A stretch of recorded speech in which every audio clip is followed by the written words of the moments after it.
Jesus describes himself as the Good Shepherd. Is that expression meaningful today? We don't have shepherds. What is the point that Jesus is trying to make, and is it relevant in the 21st century? Greetings, everyone, and welcome to my podcast, A Psychologist Looks at Scripture. I am Peter Doherty, a Catholic priest and a psychologist. Drawing from my background in psychology and scripture studies, I aim to provide unique insights into the Gospels and innovative pastoral teachings for Christians. The Gospels offer us a rich reservoir of knowledge about God for the development of our spirituality. There's always more to uncover. Each episode of my podcast typically lasts between 7 to 10 minutes, during which I share reflections and insights that I hope will be beneficial to you. I welcome your questions and comments, and your feedback is always invaluable. Today's Gospel is a short reading from John, chapter 10, verse 27 to 30. This Gospel will be read in churches on May the 11th, 2025. In this Gospel, Jesus speaks about his role as the Good Shepherd. My experience of sheep is rather limited. My exposure to sheep is focused on my experiences at a Jesuit retreat center in Guelph, Ontario, Canada. There were flocks of sheep in the nearby fields. I was curious, and I learned that sheep are not that intelligent and are quite high maintenance. It seems there might be some symbolic parallels, so they do make a great teaching tool. Raising sheep was far more common in Israel than it is here. The possible exception would be in New Zealand, and for my listeners in New Zealand, you might have a slightly different perspective than I present today. Most of the first listeners of Jesus would know well the role of the shepherds in protecting the sheep. Traditionally, the shepherds were one of the first groups of people to be present at Jesus' birth.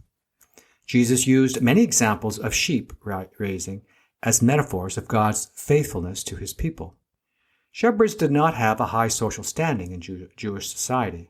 They were often looked down upon because they were away in the fields with their flocks and didn't participate in religious services, and in many cases, their ties to family were less strong, simply because they weren't around as much. Despite this, shepherds did quite well in the Bible. Many biblical characters had flocks and worked as shepherds for at least part of their lives, including Abraham, Lot, Rachel, Jacob, Moses, and David. King David was a former shepherd. The prophet Samuel almost missed him because David was out in the fields tending his sheep. According to the Bible, shepherds were one of the first to see the infant Jesus in the stable. Jesus and his listeners would have been well acquainted with shepherds in his day, and several of his parables spoke about shepherds and sheep. The people would likely get the point Jesus was trying to make because they were familiar with the storyline. Shepherds were always put in positions of leadership in the stories Jesus told. They were good shepherds who protected their sheep, and they were hired shepherds who abandoned the sheep when trouble developed. Very likely the Pharisees were compared to the hired shepherds who abandoned their ministry to the people. I have to say this before I close, that unfortunately, bad shepherds can do massive damage to one's faith. We have many examples of people whose lives and faith were shaken, who have lost trust due to the bad behavior of their religious leaders. The healing of spiritual wounds can take a long time.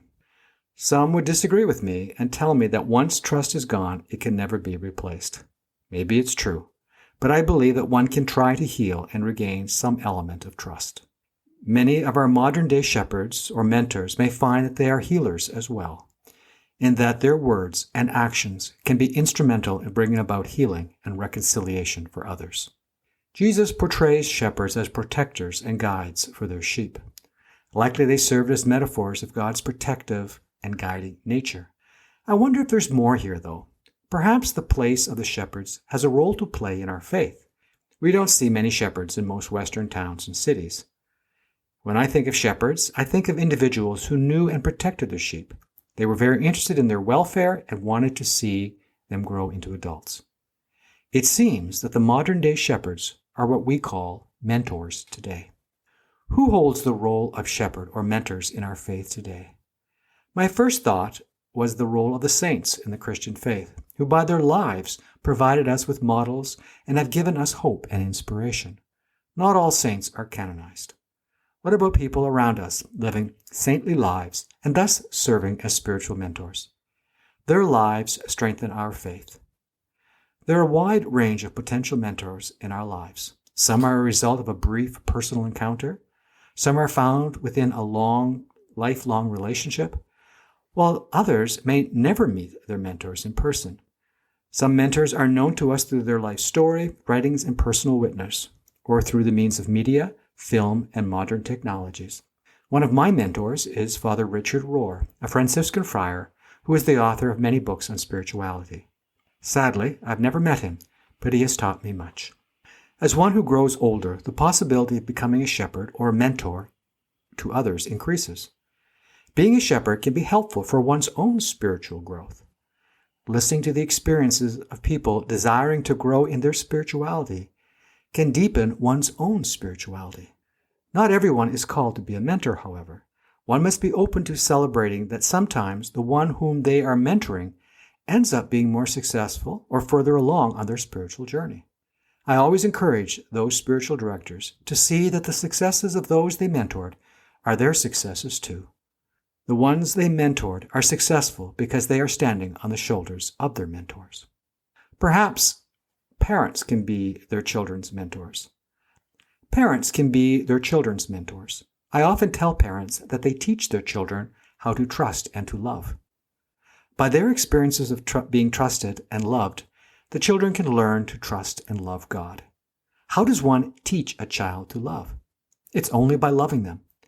Erik Erikson, a well-known psychologist, proposed that learning trust is the major task of a baby, as learning trust was necessary so the baby will seek out and learn from new experiences. Learning to love is critical for one's faith development. How does one love or trust God if their trust or love has been betrayed?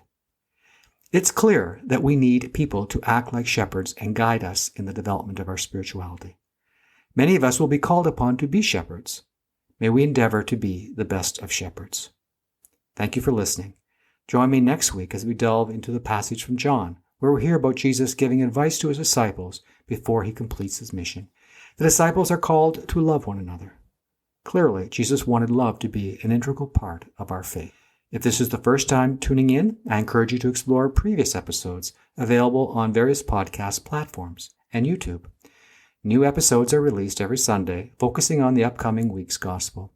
Your feedback is invaluable for enhancing this podcast. Please don't hesitate to leave a comment or a question. I would also like to express my gratitude to my team members, Heather Patel-Doherty and Reggie Coulon, whose contributions are essential in preparing this podcast.